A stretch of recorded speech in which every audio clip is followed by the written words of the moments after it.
Hey there, Psych2Goers. Welcome back to our channel where we talk about all things psychology. Do you know anyone who's suffering from depression?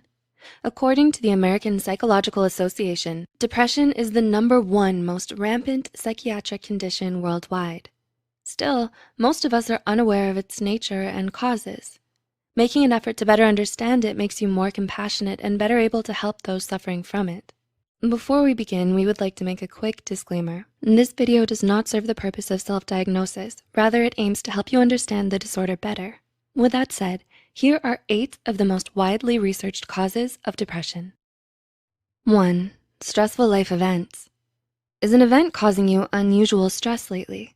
Most people who develop depression report experiencing a stressful life event in the recent past, like being in an accident, losing a job, getting a divorce, having a child, or experiencing a death in the family. Stress, however, is highly relative, and while not everyone who goes through these things becomes depressed, that doesn't mean that the people who do become depressed are just overreacting. We all react to stress to varying degrees. For example, the end of an important relationship may cause a person a lot more emotional distress than they know how to cope with, leading them to spiral into depression. 2. Learned helplessness. According to the theory of depression, pioneered by Martin Seligman, the founder of positive psychology, people succumb to depression when they feel powerless against the negative events of their lives. This happens when they have what psychologists call a depressive attributional style, which has 3 main characteristics. #1 is internal. This bad thing that happened is because of me. Secondly, it's stable. This bad thing will keep happening to me. And lastly, it's global. Everything in my life is bad.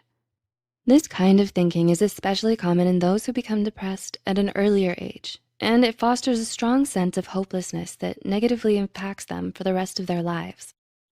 3. Negative cognitive styles. This is all my fault. This sucks. Everyone doesn't care about me. Do you relate to these expressions? These are what Beck called cognitive distortions or problematic patterns of thinking. Famous for developing cognitive behavioral therapy, Aaron Beck believed that depression was the result of a tendency to perceive events in a pessimistic way. Choosing to see only the negative side of a situation or fixating too much on a minor mistake leads to development of depressive symptoms in people as well.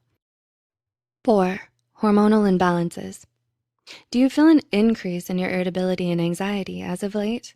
Are you struggling with mood irregularities or poor appetite? All of these are related to hormones in the body, mainly serotonin. Like other disorders, depression also has its roots in hormonal imbalance. Studies show that low levels of the hormone serotonin might be responsible for the development of depression. This is because the primary function of serotonin is to regulate our emotions, and any imbalance negatively affects our mood. 5. Overactive endocrine system. The endocrine system is the mechanism in the body responsible for releasing hormones. Research shows that an overactive endocrine system can result in an oversupply of stress hormones, which is common in those diagnosed with depression. This is most likely because stress hormones have an adverse effect on our neurons and leads to shrinkage of the hippocampus over time. The hippocampus is the brain region responsible for sleep regulation, short-term memory, concentration, and other cognitive processes. 6. Family history of depression. Do you have a family member who has been diagnosed with depression or bipolar disorder? If so, this makes you nearly 3 times more likely to develop depression, and having an identical twin with depression puts you at 80% more risk of developing the disorder yourself, more so than having a depressed fraternal twin. This is because studies suggest that depression is a genetically heritable disorder. This does not, however, mean you are bound to suffer from it. It just means that you're more susceptible to it. 7. Dysfunctional home life. Growing up in an abusive family can leave a lot of psychological damage on a child.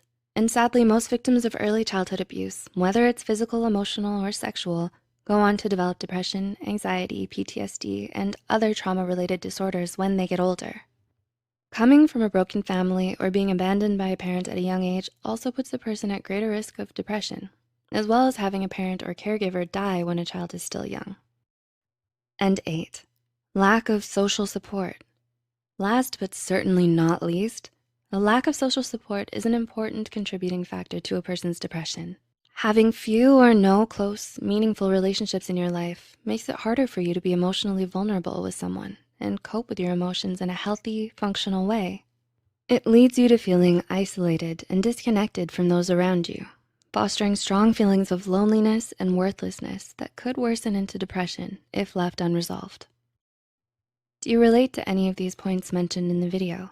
A combination of several different factors that may vary from person to person can all lead to developing this disorder. So if you feel that you may be suffering from depression or know someone who is, don't hesitate to reach out to a mental health care professional today and get the help you need.